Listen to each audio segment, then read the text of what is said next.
Om Swastiastu. Selamat berjumpa kembali dalam pembelajaran fisika.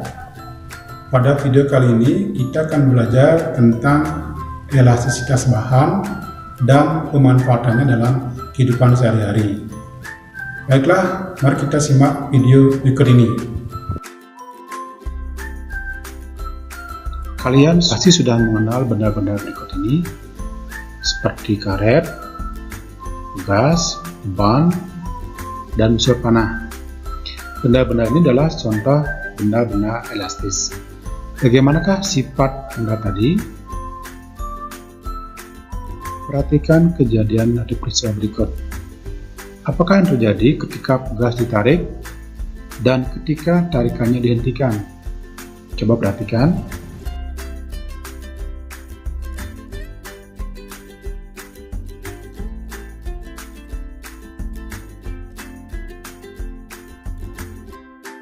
Ya, ketika gas ditarik, gas berubah bentuk. Dan ketika tarikannya dihentikan, gasnya kembali ke bentuk semula. Itu berarti gas bersifat elastis. Apakah yang dimaksud dengan elastis? Elastis sama artinya dengan mudah berubah bentuknya dan mudah kembali ke bentuk asalnya. Sementara, apakah yang dimaksud dengan elastisitas? Dalam fisika, elastisitas adalah kemampuan sebuah benda untuk kembali ke kondisi awalnya ketika gaya yang diberikan padanya dihilangkan.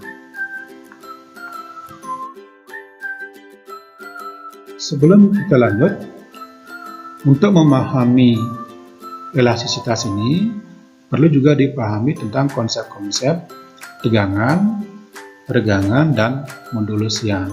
Yang pertama adalah regangan.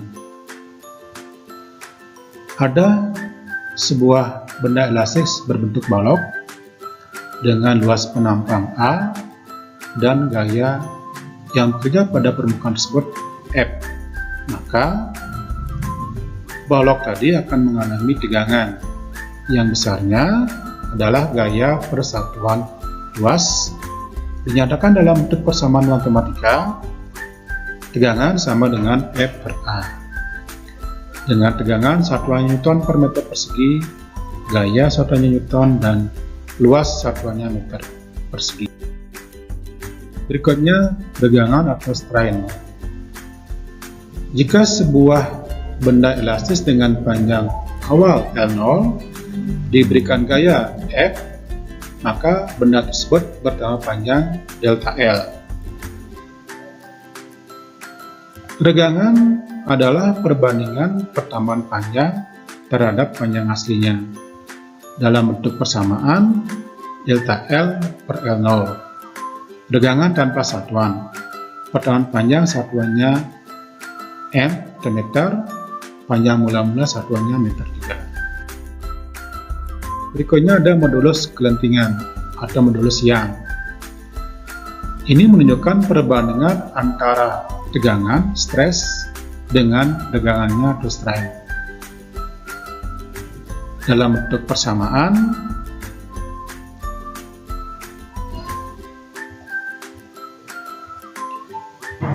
ketika persamaannya diolah sedikit, maka akan mendapatkan persamaan terakhir F sama dengan K kali delta L. Artinya, ada hubungan antara gaya yang diberikan dengan pertambahan panjang suatu benda.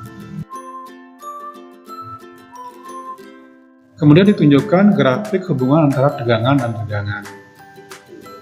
Jadi, ketika antara regangan dengan tegangan linear atau lurus, itu berarti benda berada pada daerah elastis. Maknanya, jika gaya yang diberikan pada benda dihentikan, maka benda tersebut bisa kembali ke bentuk semula. Salah satu contoh benda elastis yang kita bahas adalah pegas.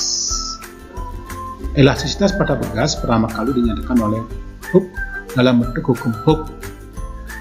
Jika pada pegas bekerja gaya F, maka gas bertambah panjang sebesar delta X. Pada batas elastisitas pegas, pertambahan panjang pegas berbanding lurus dengan gaya yang diberikan. Dinyatakan dalam persamaan matematika, F sama dengan K kali delta X. Dengan F gaya, K tetapan pegas, delta X pertambahan panjang pegas. Nah, K ini nanti menunjukkan karakteristik suatu pegas, apakah pegasnya kaku atau lemah. Dan kita akan berikan contoh soal berkaitan dengan materi tadi. Yang pertama, sebatang balok karet memiliki luas permukaan 10 cm dan bekerja gaya pada permukaan benda tersebut sebesar 10 Newton. Hitunglah besar tegangan balok karet. Di penyelesaiannya diketahui gayanya 10 Newton, luas permukaannya 10 cm persegi atau 0,001 meter persegi. Tanyakan tegangannya. Jawab, tegangan sama dengan E per A. Kita masukkan nilainya. Tegangan sama dengan 10 per 0,01. Hasilnya adalah 10.000 Newton per meter persegi. Berikutnya, pegas panjangnya 10 cm ditarik dengan gaya 20 Newton bertambah panjang 1 cm. Berapakah pertambahan panjang pegas jika ditarik dengan gaya 25 Newton? Diketahui pada keadaan pertama gaya bekerja 20 Newton. Pada keadaan kedua gaya bekerja 25 Newton dengan pertambahan panjang pegas pada keadaan pertama 1 cm atau 0,01 meter. Yang ditanyakan adalah berapakah pertambahan panjang pada keadaan kedua. Jawabnya kita menggunakan perbandingan F per delta X karena pegasnya sama, berarti K-nya juga sama. F1 per delta X1 sama dengan F2 per delta X2. Dimasukkan angkanya, diperoleh adalah delta X2-nya 0,0125 meter atau delta X2 sama dengan 1,25. Demikianlah video pembelajaran kali ini. Sampai jumpa pada video pembelajaran berikutnya. Sekian, Om Santi Santi Santi Om.